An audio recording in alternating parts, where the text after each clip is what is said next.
lagi di Banpat. Penontonnya luar biasa. Pas banget ya, kebetulan pada malam hari temanya mistis ya, terus dirimu datang. Jadi kayak mengingat sejarah-sejarah leluhur-leluhurmu. Ya kan ada yang takut juga, Mas. Oh, ada yang takut. Gimana menurut Vega komentarnya? Aku takut. Nah, ya Mas, gimana Mas tadi? kalau saya memang jujur kan sering tiap syuting Mister Tukul jalan-jalan itu kalau luar kota, luar Jawa itu kan mesti 3 episode. Dan mesti saya datangin tempat yang angker-angker dan yang mesti yang serem wajah-wajah kalian. Dan menurut penduduk setempat dan warga setempat di situ ada sosok makhluk astral, energi yang menggumpal yang akan Itu kayak gimana Mas? ya energinya, tekanannya sangat bikin merinding. Merinding? Ini yang saya ceritakan tentang pengalaman tentang menyeramkan dulu ya. Yang pernah menyeramkan lagi itu pernah waktu saya di sungai, di kampung kan tahu sendiri ya. Daerah mana Mas? Di Semarang sana kan ada kandang sapi. Tempat. Kalau mau buang air itu kalau di tempat saya kan namanya orang blok M, blok minus kan susah. Itu nggak mungkin di kamar mandi sendiri. Kan mahrib ya. Toilet tuh Mas. Ya kan kalau mau bersihin kan aku nggak perlu ke rumah, itu ada sumur. Masuklah saya. Di sungai? Di kamar mandi. Oh sumur. Kok ada perempuan tapi mukanya nggak jelas. Di kamar mandi aku diem. Sopan santun kalau aku masuk kan kurang ajar kan. Seolah-olah 1 menit 2 menit. Mbak.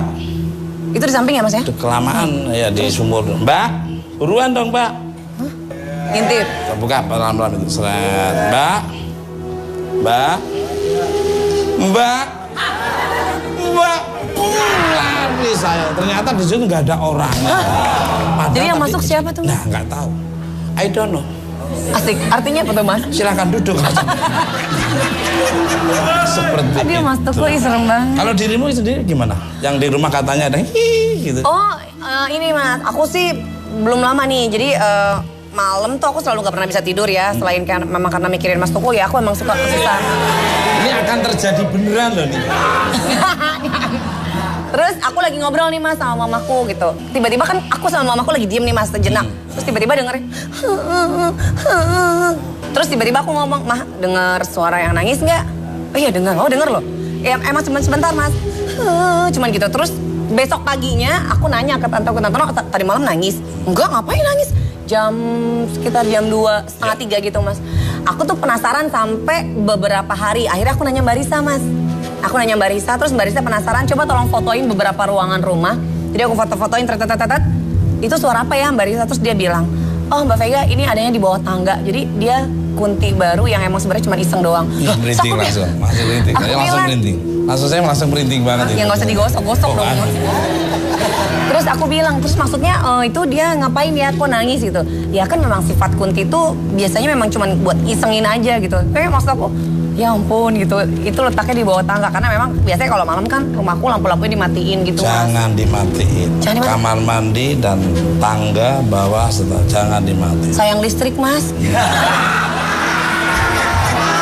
Kamu pengen sayang retrik apa selalu dia akan jadi rumah idaman dia? Jangan nanti. Mas, Nah, tapi katanya Mbak Risa itu dia hanya lewat, jadi dia baru gitu Mas, hanya mampir lewat. tapi bikin kerasan, dia akan di situ selamanya. Jangan dong Mas. Jadikanlah dia untuk mampir saja dan dia akan pergi. Iya.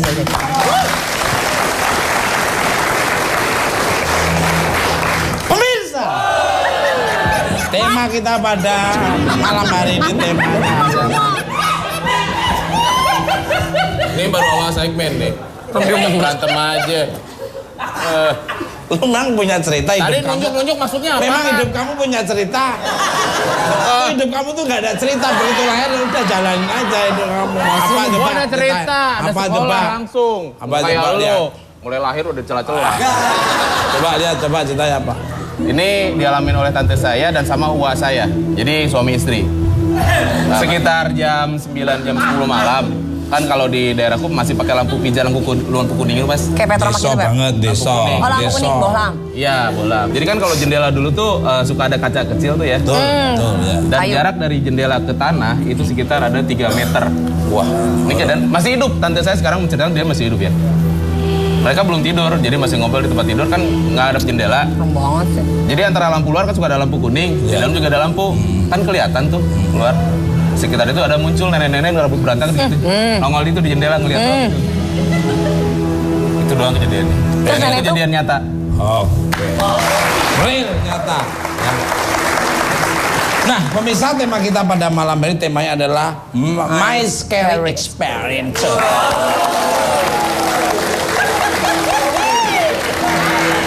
Muncrat. Ya susah payah lo bilang gitu lah. My Scary Experience. Pemirsa, bintang tamu saya yang pertama merupakan seorang dokter ahli forensik yang menangani autopsi ratusan jenazah dalam 1 tahun. Banyak pengalaman mistis yang dialaminya selama melakukan proses otopsi. Curious atau penasaran? Asik. Langsung saja kita sambut Dokter Sumi Hasta Astri.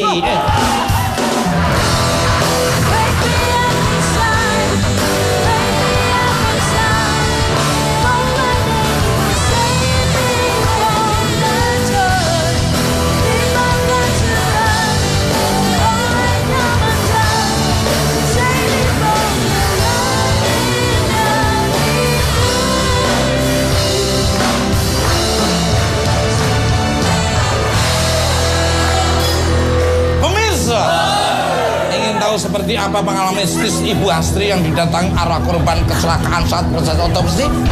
Kita akan membahas sampai tuntas. Don't go anywhere. Stay tune on me. I'll be back. Kita mengenal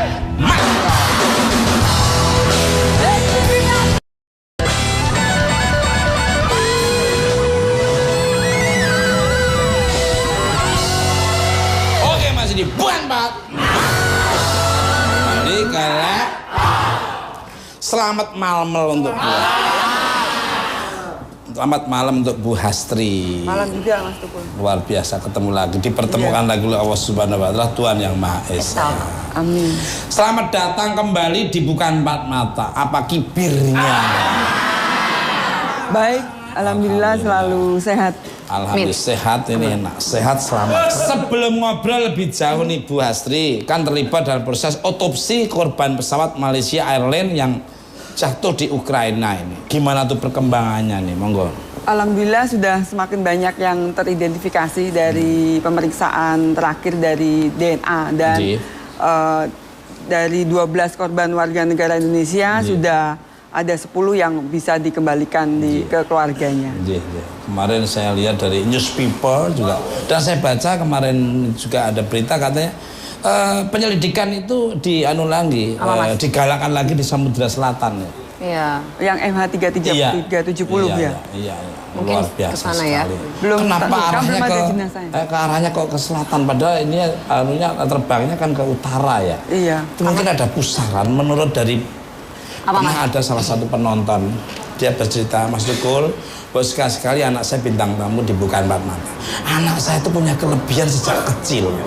Dia bisa membaca dan dia bisa tahu bahwa pusaran yang di laut utara yang dilewati pesawat itu tuh ada lorong yang tiba-tiba bisa tembus ke Samudra Hindia. Iya. Tapi ternyata berapa hari kemudian ternyata berita itu bener, puing-puingnya ada di dekat Pulau Christmas dan antara Australia. Nggak tahu orang kemana habis ngobrol. Cewek apa cowok tuh Mas anaknya? Ibu-ibu pertama ngomong. Anaknya belum tahu anaknya? Anaknya belum tahu. Gitu ya. Monggo. Karena langsung saja nih. Jadi bener nggak Bu Astri sudah menangani sampai 100 jenazah tiap tahunnya? Berarti selama Bu Hastri bertugas di dunia forensik sudah lebih dari 1000 jenazah yang Ibu Hastri tangani. Monggo.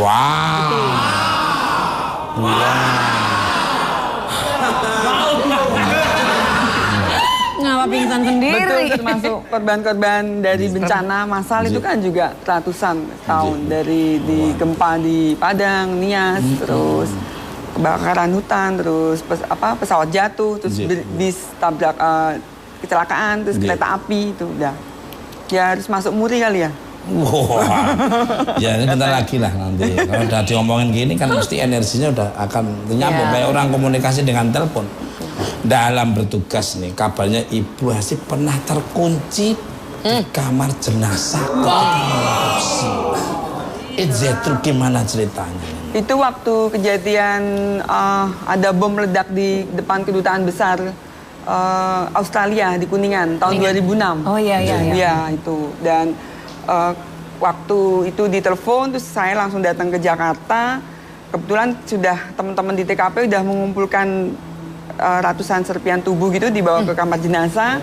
Terus kita yakin pertama kalau ada 3 pelaku gitu loh. Pelaku di bom itu ya? Iya.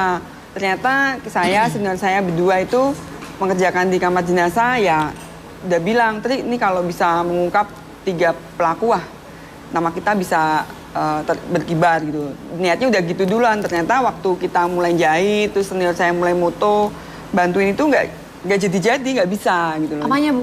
Itunya, jahitannya, potongan tubuh itu loh. Kenapa ya? Jadi-jadi. Nggak bisa, patah jarumnya gitu. Terus sampai saya mau keluar itu nggak bisa. Kamar jenazahnya nggak bisa dibuka dari dalam, handphone mati juga gitu loh. Akhirnya gimana? Itu berapa lama terkunci, Bu? Sampai malam kira-kira 6 jam. Terus saya tertidur di 6 jam? sebelahnya. Ibu masih bisa tidur? Masih capek kan tertidur sama senior saya. Terus tengah malam dibangunin. Sama yang siapa, Bu? Sama senior saya bertiga. Oh, kirain kan. dibangunin sama yang... Enggak, bertiga. Terus ternyata, Tri, bangun Tri. Kok gua dimimpin kalau ini keluarga atau korban. Keluarga ditunggu, terus ternyata mimpinya sama gitu loh. Ternyata mimpinya sama lah, di luar itu udah mau buka kamar jenazah, mau bongkar gitu. Pintunya kebuka sendiri. Ternyata niatnya harus tulus dulu kerjanya gitu loh. Kalau kita membantu mengidentifikasi, jangan niatnya cari nama dulu. Bener. Sangat setuju. Terus setelah itu mandi, sholat, terus kita kerja sampai pagi dapet itu, terus saya jahit semua cepet langsung jadi. Terus ternyata memang 2 itu korban yang meledak kena di belakang mobil box putih itu. Oh. Itu ternyata korban gitu. Bukan pelaku. Bukan pelaku ya. Pelakunya kan yang meledakkan di dalam mobil itu. Luar biasa. Nah, bicara mengenai mimpi nih. Kabarnya Bu Hasti juga pernah didatangi arwah dan diberi petunjuk lewat mimpi untuk menyelesaikan kasus mutilasi yang sedang ditangani. Iya sih, ada beberapa kasus, dan yang masih teringat itu yang tahun 2009 tuh ya, di Jatibarang. Mbak Mega dulu. Jadi ada ketemu potongan jenazah atau tubuh di pembuangan sampah gitu Jatibarang. Iya. Ternyata setelah kita identifikasi, saya bisa mengidentifikasi ini perempuan. Itu ternyata memang satu tubuh gitu lah. Malamnya itu karena terlalu lelah, saya tertidur di kamar jenazah. Biasa kan senengnya tidur di situ. Ya ampun, Ibu. Oh, ini luar biasa. Nah, enggak, karena capek aja kan kita kalau belum selesai, kayaknya kalau pulang nggak enak. Stres juga ya pasti ya, Bu ya, mikirin. Terus datang dia menampakkan diri kalau dia tuh perempuan, terus punya anak di daerah atas, di daerah Semarang atas, Pundak Payung, terus sekolah di daerah anak kedua cowok, terus dia kerja di daerah atas itulah. Itu lewat mimpi ya, Bu? Iya, terus informasi itu saya sampaikan ke penyidik di Polda, terus diteruskan ke wilayah. Ternyata kita mendata kira-kira siapa yang lapor sebulan itu yang kehilangan keluarganya gitu. Dengan ciri-ciri seperti ini dapatlah di Polres Semarang waktu itu. Ternyata betul. Ternyata betul. Luar biasa. Karena kerja yang tulus dan Mbak Astri itu juga hatinya bersih. Betul. Akhirnya dikasih petunjuk oleh Allah yang besar. Kembali galak. Waduh, tukang tahu ini apa? Ini serba salah, dibilang ganteng masih marah juga. Kamu udah melecehkan saya nggak tahu, cuma menawan saya. Ya, Mas Menawan. Kayak nggak tahu aja. Mas Tuku tuh sebenarnya nggak cakep ya, Mas ya? Jelek ya. Lu tadi udah Mas saya tiap hari menyayangi mimpin saya. Justru Mas jangan salah. Aminin lo. Cowok-cowok, aduh muncul. Cowok-cowok yang ganteng rata-rata udah punya cowok semua, Mas. Dengan yang Berarti kamu pernah ngalami cari cowok ganteng punya cowok. Tuh, iya. Kalau saya sukanya lihat tengkorak yang ganteng-ganteng. Ibu Bisa kelihatan di tengkorak ganteng atau jelek kelihatan Iya, ya? Mas Tukul lo jadi tengkorak ganteng loh.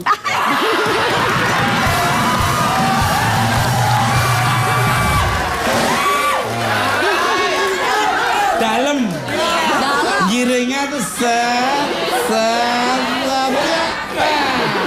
makasih Bu, makasih. Jadi tengkorak aja ganteng, apalagi nggak tengkorak ya. Lagian kalau diidentifikasi tengkoraknya Mas Tukul, nanti ibu bingung. Ini manusia Mbak. Apa Pithecanthropus erectus?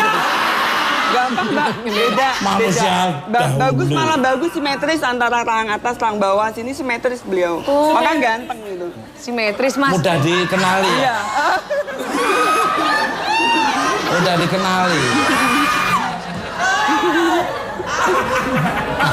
Silakan bicara. Apa Pep? Ini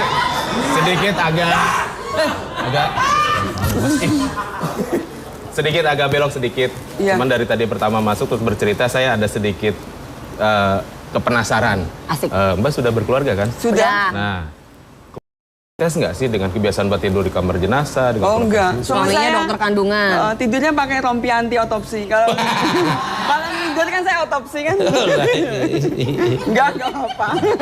Anak-anak pun nggak ada yang protes? Enggak apa-apa. Udah biasa dari kecil. Kalau saya ajar menghitung, bukan menghitung 1 buah, 2 buah, 1 jenazah, 2 jenazah, 3 jenazah. Pernah nggak? Misalnya dalam satu ini suami atau anak dibawa ke lokasi kerja? Oh, kebetulan nggak pernah kalau suami, kalau anak dulu. Sekarang udah nggak mau. Dulu masih kecil ikut, kalau sekarang udah bukan udah. Kecil sudah diajak. Iya, makanya itu ngitung 1 jenazah, 2 jenazah, 3 jenazah. Wih, serem banget. Harus tambah 1 gitu. Jadi apa nih? Dia udah berani ya berarti. Jadi kalau anaknya diajak syuting Mr. Tukul jalan-jalan, ini malah nanya mana. Kembali ke lab Mirza. Bintang tamu saya berikutnya ada seorang gadis muda yang memiliki kelebihan spesial. Dengan kelebihannya dia banyak mendapat pengalaman menyeramkan. Siapa dia? Langsung aja kita sambut Naomi Angelia.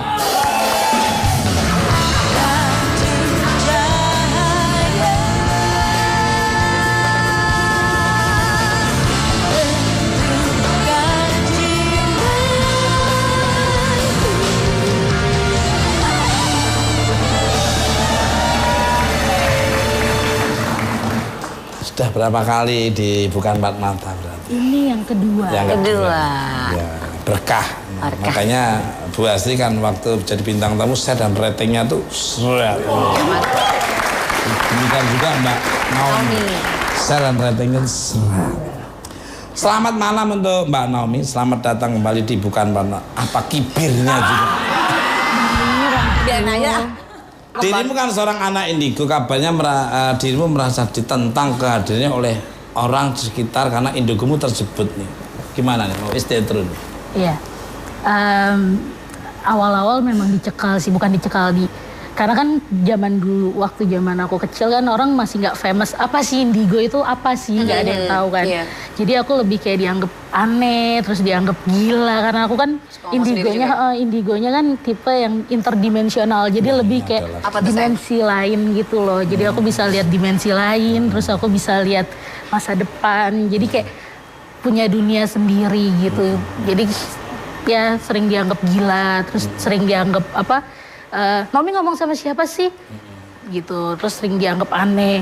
Terus kadang-kadang kalau ada aku sih nggak tahu ya, tapi kalau ada aku kadang-kadang tuh jadi satu tempat itu jadi agak mencekam gitu loh. Jadi kayak magnet gitu loh. Jadi aku tuh kayak banyak mengundang. Banyak mengundang gitu. Temennya banyak katanya gitu. Nah, ini diajak syuting Mr. Tukul jalan-jalan. Mantap ini ya. Iya, belum ya Mas ya? Belum, nanti kan ditonton sama tim kreatif kan nanti ada konsep-konsep ke depan saya nggak tahu. Sesuai. Luar biasa. Nah, untuk Mbak Naomi ini, kabarnya karena anugerah yang dirimu miliki, terkadang dirimu mendapat firasat tentang kejadian yang akan datang, termasuk kecelakaan atau bencana alam. Is that true? Gimana ceritanya? Iya. Sebentar, jangan dijawab karena energi positif udah mau datang. Asik. Para pengiklan sudah nggak sabar untuk masang iklan di Bukan Empat Mata. Karena iklan Bukan Empat Mata itu beda dengan acara-acara lain. Mahal tapi berkualitas. Dampaknya luas. Perusahaan akan maju dan para karyawan gajinya akan dinaikkan. Dan yang mana tetap di Bukan Empat Mata.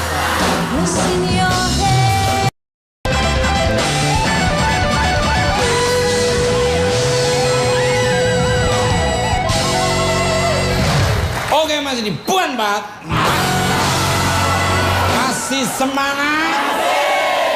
Mana suaranya? Gua demen nih penontonnya ini ya. Cakep-cakep, yang cowoknya cantik-cantik. Ganteng dong, Mas. Ya apalagi ceweknya pasti tampan-tampan. Kembali ke Loh, kan udah ketahuan kan. Itu Mbak Naomi nih. Jadi bener gak sih secara tidak sengaja dirimu sering mendapat gambaran atau firasat tentang kejadian yang akan datang termasuk kecelakaan dan bencana? Iya, aku sering dapat kejadian dapat dikasih tahu kejadian-kejadian yang belum terjadi. Jadi Seperti apa yang sebelumnya udah. Dulu waktu bintang tamu mata yang dulu ini Iya, kan Mas. Yang soal pemimpin. Iya, serang pemimpin orangnya dari desa, orang biasa ini. Nanti pemimpin yang kesampean. benar ya, Mas. Ini gambar ada desa rumahnya gini. Subhanallah. Nanti kalau ada Biasa. cuplikannya. Monggo. ya, jadi itu awal mulanya kejadian besar yang aku lihat itu bencana Aceh, tsunami Aceh. Itu pertama kali. Pertama kalinya. Jadi dalam waktu 1 minggu sebelum kejadian, setiap hari aku lihat cuplikan. Jadi cuplikan itu terus. Aku ada di sana, terus ada orang lari, terus ngambang, terus gitu air di mana-mana kayak gitu. Tapi aku nggak tahu tempatnya di mana. Tapi dia muncul itu. Waktu selama seminggu berturut-turut mimpi, kamu nggak tanya ke siapa gitu apa Enggak, arti jadi mimpi? itu bukan mimpi. Itu gambaran. Aku lagi duduk gini, lagi dimanapun, lagi makan, Kayak lagi film dimanapun aja gitu? langsung kayak film 3D gitu loh. Aku ada aku ngelihat, tapi aku nggak tahu di mana tempatnya. Luar biasa. Setelah itu ada lagi. Selain itu yang baru-baru terjadi kasus gunung meletus ya. Gunung meletus.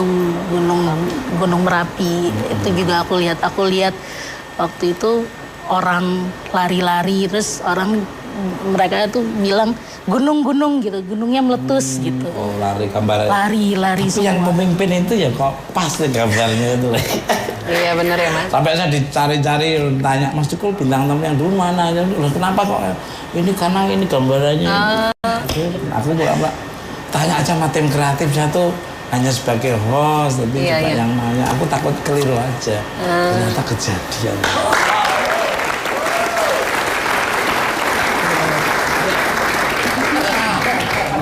Balik ke untuk Mbak Naomi ini. Waktu musibah pesawat Sukhoi ini, dirimu juga mendapat gambaran bahkan seperti ikut dalam pesawat. Is that true? Iya, waktu kejadian pesawat Sukhoi itu posisinya aku lagi di Jogja ya. Aku lagi nggak di Jakarta. Aku lagi ngobrol sama teman-teman aku, tiba-tiba tuh aku ngelihat aku duduk di satu pesawat. Terus pesawatnya itu bukan pesawat komersial, bukan pesawat biasa gitu. Aku duduk di satu pesawat, terus tiba-tiba baru jalan belum lama, aku lihat api, aku ngerasa jatuh kayak gitu. Tapi aku nggak tahu itu kejadiannya apa. Aku sempat bilang sih, ini kayaknya mau ada kejadian nih, aku sempat bilang. Luar biasa. Dari satu keluarga, Mbak Naomi aja yang punya kelebihan itu atau dulu-dulunya ada? Atau semua saudaranya? Kakek. Sebatas kakek sih nggak ada ya, sebatas uyut gitu nggak ada, cuma aku. Itu Bu Hastri ini. Bicara tentang pesawat Sukhoi ini, yang menabrak Gunung Salak, Bu Hastri kan juga ikut dalam proses otopsi korban pesawat Sukhoi, Bu Hastri. Punya firasat atau pengalaman seperti apa ini, Monggo? Banyak sih pengalaman di tahun 2012 itu ya. Dan sebetulnya seperti kayak Mbak Naomi, kalau saya pengen beresin barang atau masukin mau pergi itu kayak mau ada sesuatu gitu. Nah kebetulan terus jatuh, besok langsung ditelepon dari Jakarta, terus saya terbang ke Jakarta itu ke Kramat Jati. Terus karena kan jenazah masih di daerah Gunung Salak, masih susah kan mengambil, terus kita menyiapkan semua tim, menyiapkan kamar jenazah itu, ada beberapa meja otopsi lah. Malamnya itu saya mimpi gitu kalau ketemu salah seorang korban dengan pakaian pilot, pakai baju inisial nama dan namanya inisial lah. Besoknya kan kita bagi satu meja otopsi itu satu dokter forensik lah. Begitu saya buka, loh kok ini yang tadi malam datang, ternyata matching gitu, cocok. Ternyata Matching kayak sampai Iya. ternyata Matching, sampai terakhir pun saya nggak tahu kan keluarga korban siapa aja, nggak tahu. Ternyata beliau tuh datang dalam mimpi kalau bilang datang dengan orang muda, pemuda gitu, terus bilang untuk tenang gitu loh. Terus ternyata beliau itu mertua salah seorang musisi kita di Indonesia gitu, dan saya sampaikan ke keluarganya kalau papahnya sudah tenang dengan anaknya yang pertama, padahal saya nggak tahu kalau anaknya itu sudah meninggal gitu. Gitu. Ya udah, itu aja. Luar biasa. Punya keistimewaan masing-masing. Sama yang pramugari juga. Jadi dalam mimpi itu saya lihat dia pakai baju merah-merah gitu. Ternyata ternyata saya menemukan itu dia, terus setelah selesai itu ibunya itu pengennya ketemu dokter forensik cewek. Saya mendandani dengan baju itu. Ternyata setelah saya buka dia sesuai dengan mimpi saya, sama gitu. Luar gitu. biasa. Dan berapa minggu kemudian syuting Mr. Tukul Jalan-Jalan juga datang ke sana. Ternyata di sana itu, waduh, Apa Mas? auranya luar biasa. Kelihatan mataharinya bersinar enak, pohon tumbuhnya enak, tapi kayak nggak bisa dibayangkan. Ada cerita nggak Mas? Hah? Ada cerita nggak? Ada. Gimana Mas? Jadi waktu syuting itu, ini ada pohon ini. Saya kan kamera di sana. Jaraknya tak lihat itu ukurannya paling 2 meter lah. Nah pemirsa Mr. Tukul Jalan-Jalan, sekarang kita lihat pohon yang di sebelah kanan saya. Gitu, kata pohonnya rasanya udah pindah di jarak panjang. Aku pernah lihat Mas. Jadi kayak di gunung Kayak jalan ya karpetnya Mas? gitu. Nih maaf Mas, aku sih mengkhawatirkan mungkin sebetulnya pohon itu memang jauh, tapi kealingan bibir kali Mas. Jadi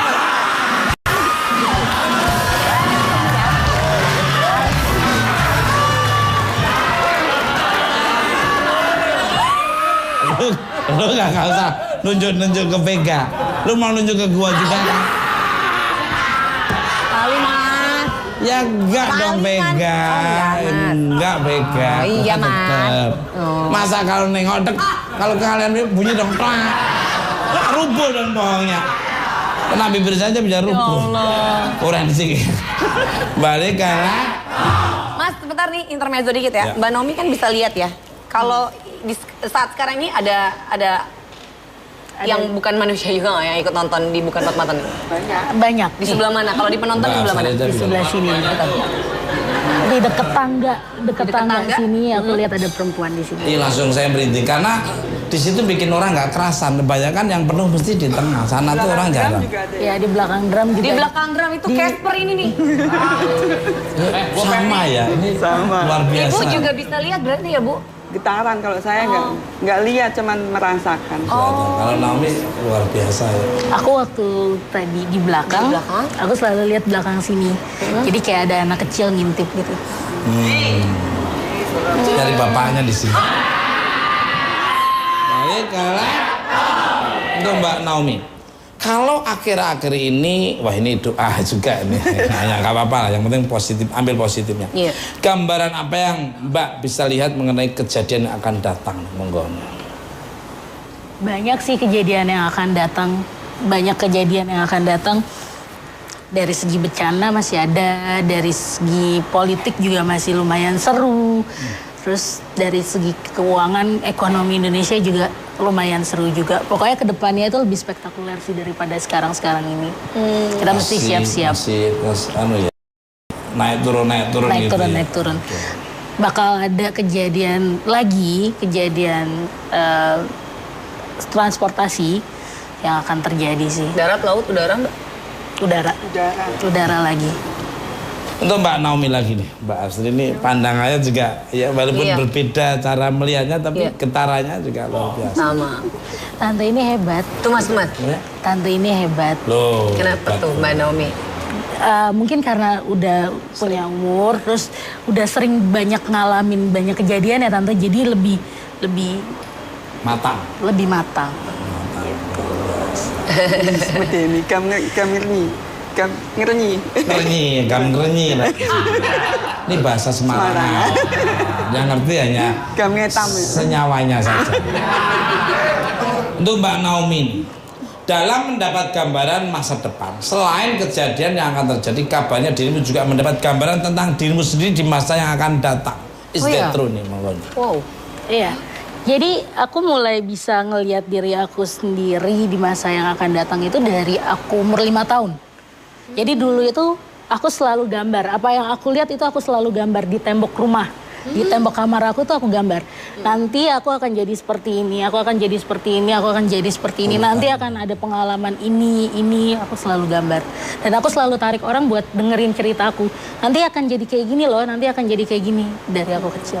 Dulu waktu belum tahu kamu anak indigo, responnya seperti apa waktu cerita itu? Ya itu makanya orang selalu pikir, aku dulu sempat bolak-balik ke psikolog.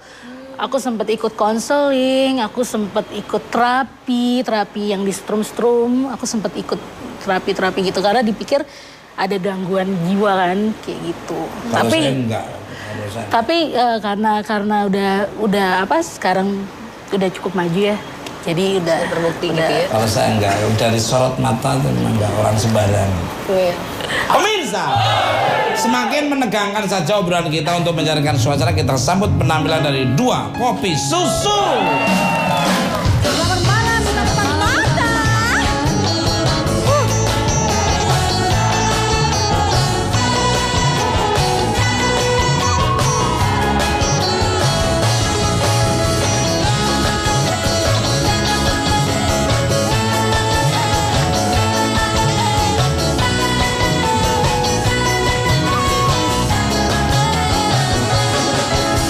Pacarku memang dekat, 5 langkah dari rumah.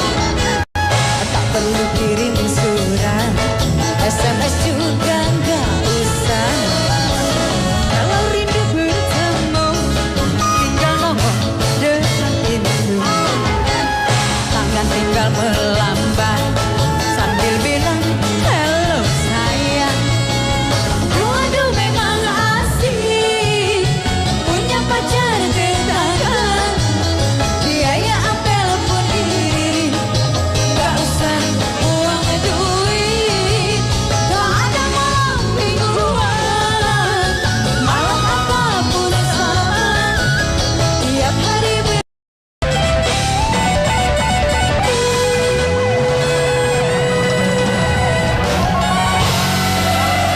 Oke Mas Edi, bukan Pak. Mantap. For all my guests, semua bintang tamu saya. Bicara tentang pengalaman menyeramkan. Sorry tak sebut wajahmu di sini. Seperti apa sih pengalaman paling menyeramkan yang pernah dialami Mbak Naomi dan Mbak Astri? Dari Mbak Astri dulu. Kalau kegiatan otopsi bagi saya biasa ya. Kalau yang menyeramkan itu waktu jadi tim hukuman mati teroris kita itu di Nusa Kambangan, itu aja.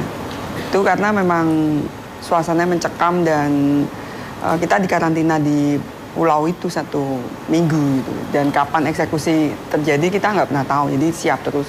Itu benar-benar kalau malam itu saya jadi ikut takut di situ karena seluruh juga takutan. Makanya terus Brimob itu lihat banyak kuntilanak, saya pengen lihat malah nggak bisa gitu loh. Seperti itu. Jadi ya itu sih pengalamannya yang menurut saya itu menyeramkan di situ. Kalau yang lain bagi saya biasa. Ya. Jadi alam itu ikut Iya. ikut merasakan Tahun akan terjadi. 2008 tuh ya. Nah kalau dari Mbak Naomi gimana, monggo? Oke, nonton bola. Kalau aku waktu ditanya soal pengalaman paling serem ya, itu belum lama sih, sekitar 1 tahun yang lalu kalau aku nggak salah. Aku ada jalan-jalan ke pemakaman Jeruk Purut. Jeruk, wah deket situ. Aku ada Rumah Mas Tukul. ada jalan-jalan ke Jeruk Purut ceritanya. Mau ekspedisi ceritanya, mau main hantu-hantuan deh, mau lihat-lihat hantu, mau sekalian buat buku, kan aku ada buku ya. Terus pas aku ke sana, aku rame-rame ceritanya. Berapa orang Ketemu- waktu itu ceritanya? Ada berlima. Jadi aku ada berlima ke sana, terus kita cari guru kuncinya kan, atau penjaga kuburannya gitu kan. Kita cari ke sana, ketemu. Kita minta izin apa segala macam, ketemu, ngobrol sama bapaknya, ketemu. Terus tiba-tiba, ya di sini banyak kan ya Mbak? Iya, aku bilang gitu kan. Di sini Mbak lihat apa aja? Banyak.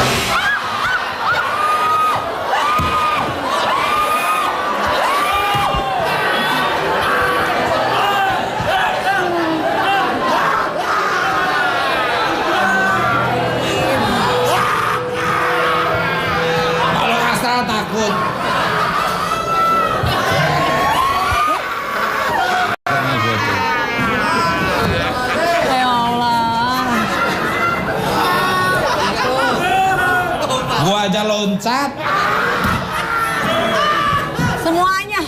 Semuanya panik, cuman mereka berdua doang biasa aja. Gue bilang, lihat Jantungnya udah biasa. Ya, udah biasa. Terus, lanjut. Ya. Terus kita berlima ditemenin sama bapaknya kan. Jadi kita keliling kuburan ditemenin sama bapaknya ya kan. siang apa malam sih? Malam. Oh, malam. Jadi itu jam 11 sampai jam 12. Gitu. Terus kita udah keliling, masih ada bapaknya temenin kita kan. Terus gak tahu gimana, karena jeruk purut itu habis hujan, jadi becek kan, jatuh aku. Kamu yang jatuh? Jatuh. Terus dan jatuhnya itu ya ke kuburan makam bapaknya itu. Ya gimana? Ke makam bapaknya. Nomi mah. Jadi sebenarnya tuh bapak udah meninggal. Iya. Ya Allah. Itu pengalaman aku yang nggak bisa aku lupain karena aku berpikir hantu itu nggak akan bisa ikut, nggak, kalau cuman aku yang lihat mungkin interaksi, kalau aku yang lihat udah biasa gitu kan, tapi semuanya lihat dan emang kita ditemenin sama dia kemana-mana ngiterin kuburan itu. Dan itu syuting pertama Mister Tukul jalan-jalan misteri ya di Jeruk Purut. Untuk Mbak Naomi, saking banyaknya penampakan makhluk gaib yang dirimu temui, dirimu juga senang menulis cerita, bahkan dibukukan tentang hantu-hantu di sekitarmu. Is that true? Iya. Jadi aku keluarin satu buku itu mengenai pengalaman aku ngelihat apa yang aku lihat, apa yang aku temui. Satu cerita ke cerita lain. Jadi setiap makhluk yang aku temuin itu selalu punya cerita kan. Mereka tuh kenapa ada di tempat ini, ngapain mereka di sini, siapa mereka, itu kan selalu ada ceritanya. Jadi ada beberapa cerita yang aku bukuin. Jadi satu. Itu yang tadi yang di Jeruk Purut itu kan diceritakan, di sini turunkan pun. Wah, serem banget ya. Dirimu juga berteman dekat nggak sih dengan makhluk gaib? Seperti apa ceritanya? Bagaimana kehidupan mereka nih? Monggo. Mungkin karena aku bisa lihat mereka, jadi mau nggak mau kan jadi bisa berkomunikasi sama mereka. Jadi ya kalau dibilang berteman juga sebenarnya maunya sih berteman sama manusia biasa, tapi karena bisa lihat akhirnya jadi temenan deh. Aku dari kecil, jadi aku punya satu temen itu yang selalu ada main sama aku. Setiap orang yang aku tanya, lihat nggak, selalu nggak lihat. Di mana temen aku, nggak ada yang tahu. Mana orang kamu dari tadi main sendiri kok? Ada, aku punya temen itu dari kecil, aku punya temen. Gitu. Luar biasa ya. Orang yang udah dipilih oleh Tuhan dan mempunyai kelebihan masing-masing. Pemirsa, semua kemampuan dan pengalaman yang akan kita dapatkan merupakan rahasia Tuhan. Tugas kita hanyalah memupuk keimanan kita terhadap Tuhan Yang Maha Esa. Terima kasih untuk bintang tamu saya pada malam hari ini, Bu Astri, Naomi Angelia, dan 2 kopi susu. Sebagai penutup kita sambut penampilan dari 2 kopi susu.